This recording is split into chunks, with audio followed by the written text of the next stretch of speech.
Here are 14 signs that you're more fluent than you think. Number 1, you dream in English. When you're studying English, when you're watching a YouTube video like this, or even when you're speaking or reading English, you're using your conscious mind because you're awake. But when you go to sleep, you're using your subconscious mind.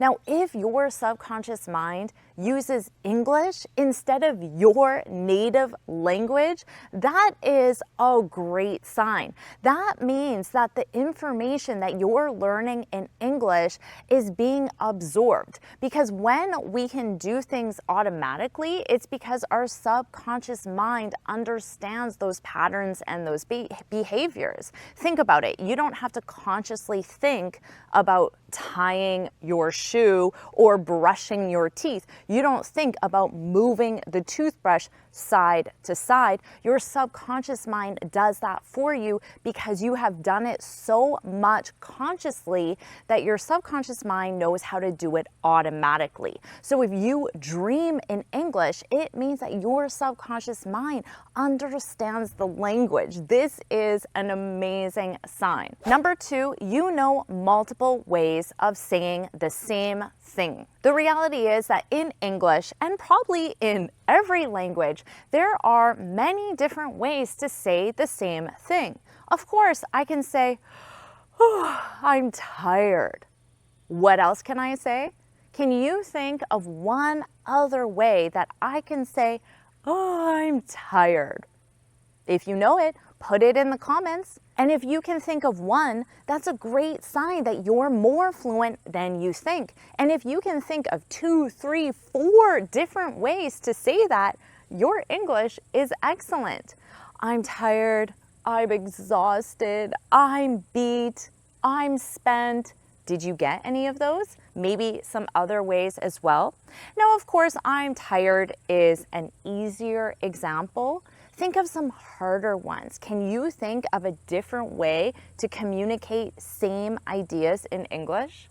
Then you're more fluent than you think. Number 3, you understand different styles of English.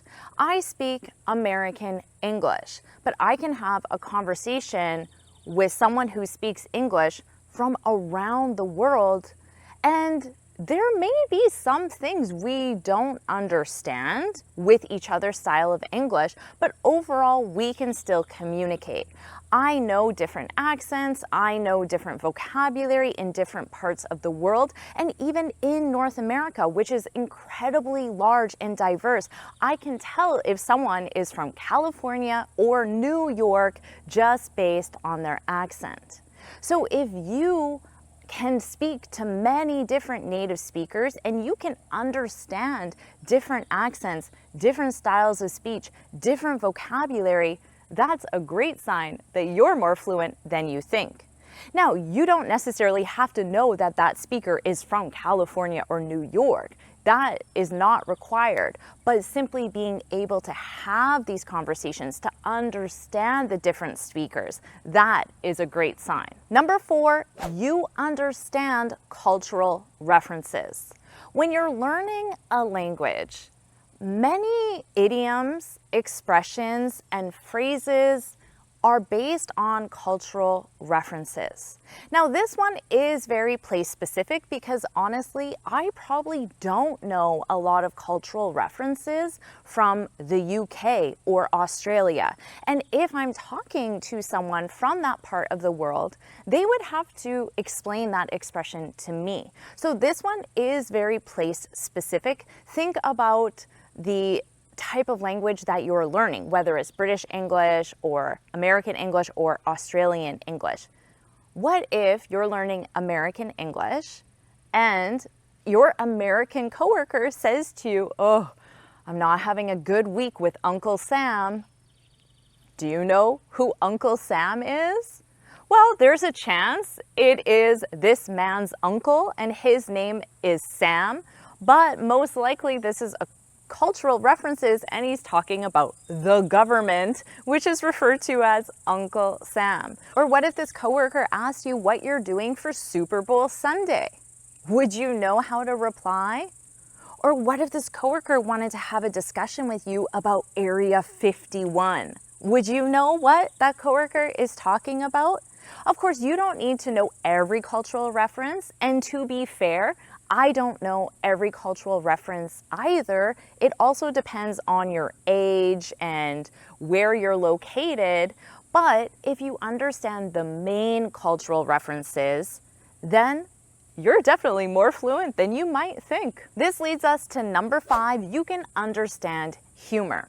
A lot of humor is based on cultural references, so knowing those references will definitely help you understand humor. Also, a lot of humor is based on word play, where you take the meaning of a word, but that word has different meanings based on context. And the joke is only funny because it's using that word in a different way. This is why you're definitely more fluent than you might think if you understand these types of puns or wordplay jokes. How about this one? Why did the baker accept the job? Because he needed the dough. Da-da-da. Did you get that one? Well, to understand this simple joke, which a native speaker honestly would not find that funny, you need to understand many different things about English vocabulary. You need to know that the verb to need is when you mix dough. You need to know that dough is a mixture of flour, water, eggs, and salt used to make bread or cakes. You need to know that need has the exact same pronunciation as the verb to need, and you need to know that dough is a casual way to refer to money in addition to the bread mixture.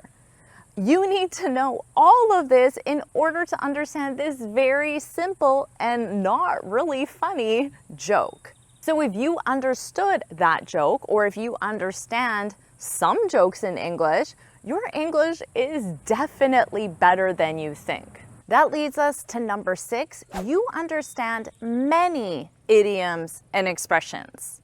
Many English jokes are based on idioms and expressions as well, so that's why this is important. Plus, native speakers, our vocabulary is filled with idioms and expressions.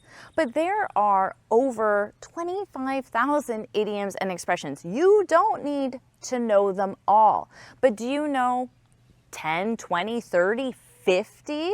Then your English is more fluent than you might think. If I said, that test was a piece of cake, or you hit the nail on the head, or if I said, when pigs fly, did you understand those 3? Maybe you understood the first 2, but not the last one, but that's okay because the last one isn't as common as the first 2. So even if you understood 2 out of 3, your English is more fluent than you think. Number 7, you can use many different phrasal verbs. Now notice here I said use different phrasal verbs because a lot of students know phrasal verbs, they might recognize them, but being fluent, being more fluent than you might think requires that you can use them because using phrasal verbs is complicated.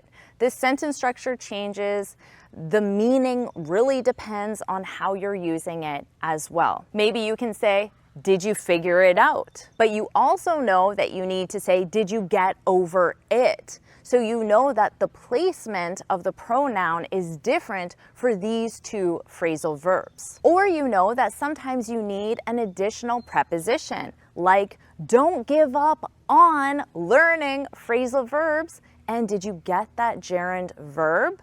So if you can use many phrasal verbs correctly, your English is definitely more fluent than you think. Number 8, you know when you've made a mistake.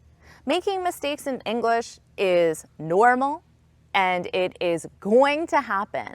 But let's say you're speaking and you say out loud, I think I figured out it. But then the second you said that, in your mind, you know, oh, I didn't say that correctly. So you said it incorrectly, you made a mistake, but you know you made a mistake and you know instantly that you made a mistake, that's actually a great sign.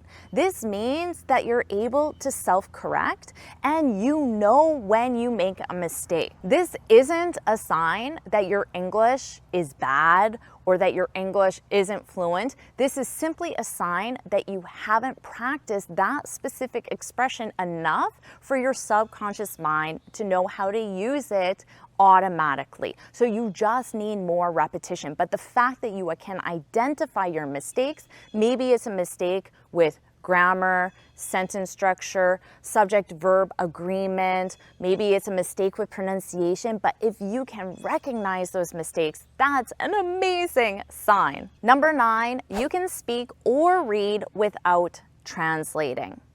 This is an important one that you probably know about, one that might frustrate you because you still have to translate in your head.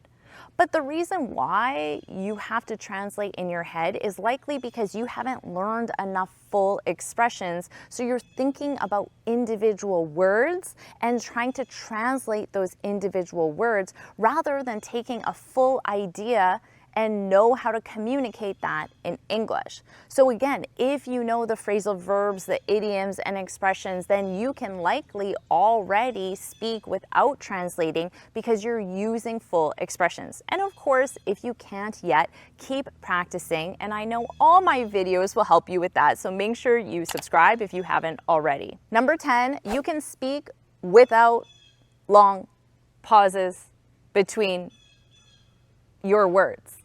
If you speak, but you add a lot of pauses, this is a sign that the words aren't coming automatically. You have to think too much about sentence structure, about subject-verb agreement, about the right word, or you're just simply overthinking it and you're being a perfectionist and is preventing you from getting the words out. You do not have to speak as quickly as I'm speaking now, but if you have pauses, that's definitely not a good sign. So if you're able to speak, even in short sentences, but without pauses, you are more fluent than you think. Number 11, you use contractions.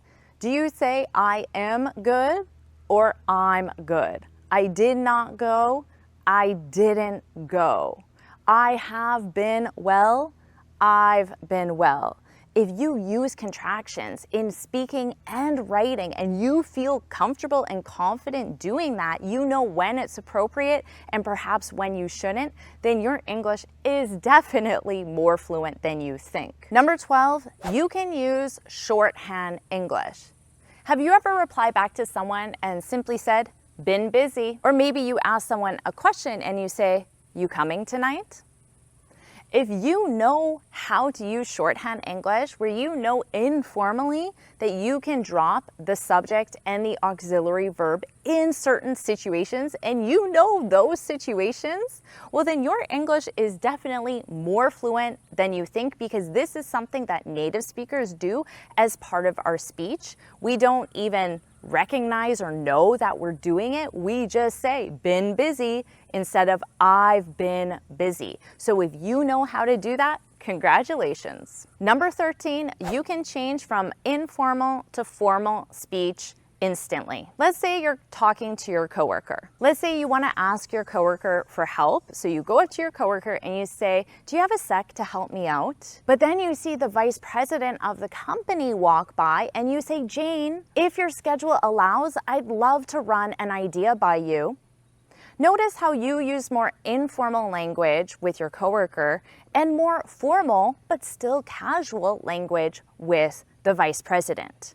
If you can do this, and you can do this instantly without having to really think about it, and you know what style of language to use, what words to use, how to replace a simple word with a more advanced word depending on the situation, that is an amazing sign. Number 14, you're listening to this video without closed captions.